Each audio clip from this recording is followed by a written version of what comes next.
Welcome to our Microsoft Word Academy. In this video, we want to look a little bit about what the default Microsoft Word window looks like and how you can change some of the view options. Now, the Word window really is divided into three sections. Up here at the top, you've got your interface, and that includes the ribbon area up here that takes up the bulk of the area, and then your quick launch bar over here in the upper left-hand corner. Down below that, you have your main document window. And in this case, I'm going in and showing my rulers right here. And then finally, at the very bottom, you have a status bar which has some commands on it and which also has the zoom on it. Now, if I go to the View menu, I'm going to see some different options for changing the way my window looks. For instance, right now I'm in print layout, but I could go to full screen reading mode, and you're going to see the change there. You probably won't see all of it. You won't see all of it because you can't see my full screen. But if I press Escape, it's going to come back down to the size that I'm used to. You can also look at a web layout here of your document or outline or draft mode. We'll look at outlines and draft mode a little bit later on. You have your zoom tools right up here, which are pretty self-explanatory.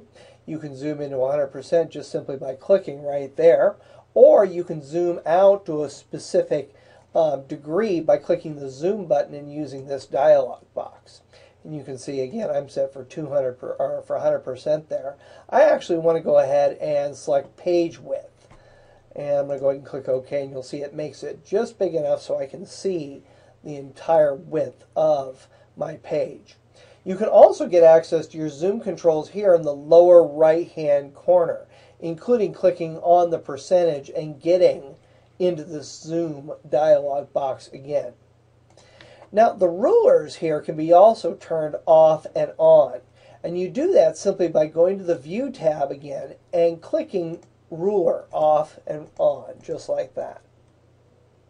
A couple other things that you're going to want to be aware of. One is you can hide your header and footer space. You do that by pointing in between the ruler and the edge of your page. And when I do that, you're going to see I get an unusual shaped cursor, and a little tooltip comes up that says double click to hide white space. If I double click, you'll see I can no longer see my header. And if I scroll down, I don't have a page worth of text here, but you would see that I couldn't see the footer. To bring that back, you're going to go ahead and just point right there again. You'll get that unusual double-headed arrow, and you double-click, and you get that margin space back. There are also controls for setting the indentation and the margin on your ruler here. And we'll look at that more when we look at the different paragraph formatting options. And then finally, you have some statistics down here in the lower left-hand corner. I can see I've got page 1 of 1 here, and I can also see the total number of words in my document. And then obviously I have a scroll bar over here to my left and down at the bottom. In the next video, we're going to go ahead and look at how you can customize your user interface right up here at the top. Make changes to maybe the Home tab or make your own tabs, and also customize your quick launch up here for things that you use frequently.